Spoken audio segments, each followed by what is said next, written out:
ते तहसीलदार म्हणून सुरेश दस यांच्या शिफारसीने तिथं आले आणि त्यांचं असं म्हणणं होतं की सुरेश दस आणि त्यांची पत्नी, दुसरी पत्नी, जे सांगेल तेच ऐकायचं, तेच काम करायचं, असं त्यांना टॉर्चर केलं गेलं, प्रेशर केलं गेलं. त्यामुळं ते वारंवार रजेवर जायचे.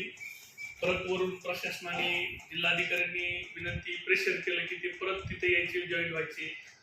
परंतु या सगळ्या प्रक्रियेत त्यांची मागच्या 10-12 दिवसात बदली झाली.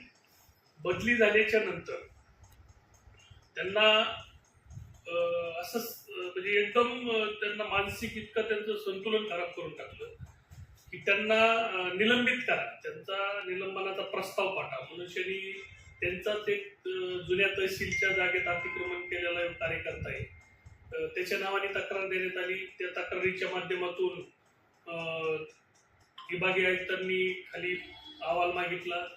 त्या अहवालाच्या माध्यमातून त्यांचं समाधान नाही झालं. मग परवा दिवशी सुरेश दस स्वतः विद्यमान आमदार असल्यासारखे किंवा मंत्री असल्यासारखे जिल्हाधिकाऱ्याच्या डायसवर जाऊन बसले आणि जिल्हाधिकाऱ्यांनी पण सगळे अधिकारी बोलून निमित्त केलं की मतदारसंघात पुढे ओढी नुकसान झाली, शेतकऱ्याच्या प्रश्नाचं निमित्त केलं आणि प्रमोद गायकवाड यांचा निलंबनाचा प्रस्ताव पाठवण्यासाठी प्रांताला आदेश द्या, प्रांताकडे अहवाल मागायला आदेश द्या, असं प्रेशर करण्यात आलं.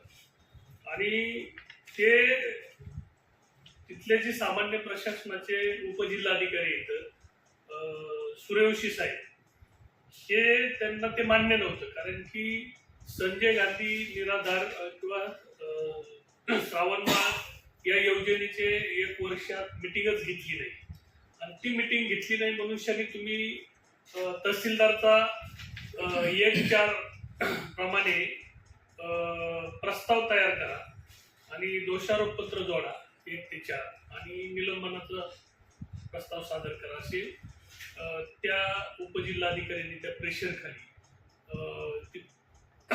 खाली पत्र देऊन टाकलं प्रांताला. परंतु हे सगळी प्रक्रिया चालू असताना त्या ज्या मिटिंगा घेतल्या नाही संजय गांधी निराधारच्या, ह्या जिल्ह्यातल्या 11 तहसीलदारांनी बी मिटिंगा घेतल्या नाही. 11 तहसीलदारांनी बी त्याचं उल्लंघन केलं नाही.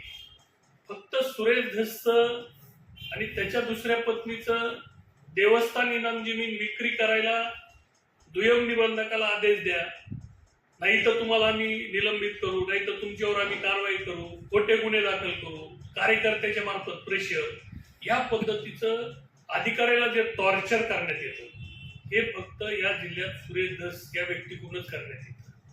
कारण की चितपूरची वक्फची जी जमीन आहे त्याची जी SIT मार्फत चौकशी चालू, त्याच्यात SITचा प्रमुख अधिकारी बदलणं, त्यांच्या वतीचा अधिकारी देणं आणि नंतर त्या प्लॉट विक्री करून तोंडी 20-25 कोटी रुपये त्यांनी लोकांकडनं जमा केलेले आणि ते प्लॉट त्यांना खरेदी द्यायची. त्याच्यासाठी हायकोर्टात सुद्धा ती विक्री करावं मनुष्याने जो त्याच्यात मुख्य आरोपी, त्याच्या नावावर ती बनावट दफ्तर तयार करून जमीन केलेली, तोच असलम नवाब खान, इर्शाद नवाब खान, ते भाऊ भावे, त्यांच्याच नावाने परत कोर्टात पिटिशन केले. म्हणजे मड्यावरचं लोणी खायचा धंदा सुरेश दत्तचा बंदच होत नाही. आणि परवाच्या रात्रीच्याला जे उपजिल्हाधिकारी उसदारचे सूर्यवंशी साहेबाच्या ते चाणक्यपुरी सोसायटीमध्ये जे गुंड लावले आणि त्या गुंड लावून त्यांच्यावर प्रेशर करण्याचा प्रयत्न केला, माझं असं मत आहे, मी आज SP साहेबांना पत्र दिले, जिल्हाधिकाऱ्यांना पत्र दिले की याची सखोल चौकशी झाली पाहिजे की ती चाणक्यपुरी सोसायटीमध्ये उपजिल्हाधिकारी यांच्या दारामध्ये हे गुंड कोणी पाठवले, हे गुंड कोण होते, याची सखोल चौकशी झाली पाहिजे, असं माझं स्पष्ट मत आहे. कारण की आज तहसीलदार सारख्या माणसाला जाणीवपूर्वक एकालाच टार्गेट करणं, एका दलित कुटुंबातल्या माणसाला टार्गेट करणं, ही नीचपणाचा कळस, मी त्याला मराठीतलं जी शुद्ध भाषा आहे ते नीचपणाचा कळस झालाय या प्रशासनावर दबाव टाकण्याचा या सरकारच्या माध्यमातून.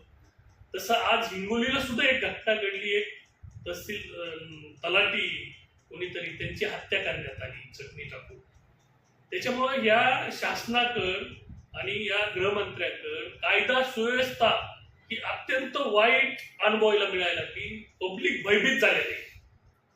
जसंच की देवस्थान इनाम जमिनी सारख्या हिंदूंच्या प्रॉपर्ट्या देवदेवतेच्या विक्री करण्याची परमिशन हिंदुत्ववादी उपमुख्यमंत्री देऊ शकतो, याच्यापेक्षा निर्लज्जपणा कशातच नाही. जो संघ परिवाराच्या बैठकीला येतो, भगवा झेंडेला गुरु मानतो, तो माणूस हिंदू धर्मातल्या देवदेवतेच्या जमिनी विक्री करा, वर्ग एक करून त्या डायरेक्ट विक्री करा, अशा पद्धतीचा जर कोणी आदेश करत असेल तर ते हिंदुत्व म्हणून घ्यायची त्यांची आता लायकी राहिलेली नाही. त्यांनी आता हिंदू स्वतःला म्हणूनच घेऊ नये.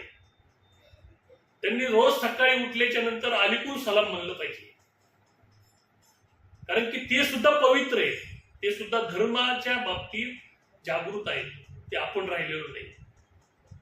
त्याच्यामुळं माझं जी आजची पत्रकार परिषद आणि तुम्हाला माहिती देण्याची या शिरूर मध्ये आल्याच्या नंतर जी गरज होती, या मतदारसंघातल्या तिन्ही तालुक्याला आता बी प्रभारी तहसीलदार आहे, तिथं अधिकारीच येत नाही, त्या सगळ्याला कारणीभूत कोण असेल तर फक्त सुरेश धस.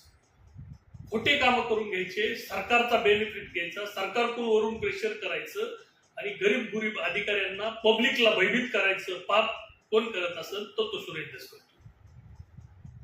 तरी कालच्या लोकसभेमध्ये भाजपला जनतेने धडा शिकवलाय, पण अजून बी त्याचा ते बोध घ्यायला तयार नाही. अत्यंत वाईट परिस्थिती आहे. परंतु राष्ट्रवादी काँग्रेस पक्ष आदरणीय शरद पवार साहेबांच्या नेतृत्वाखाली, जयंतराव पाटील साहेबांच्या नेतृत्वाखाली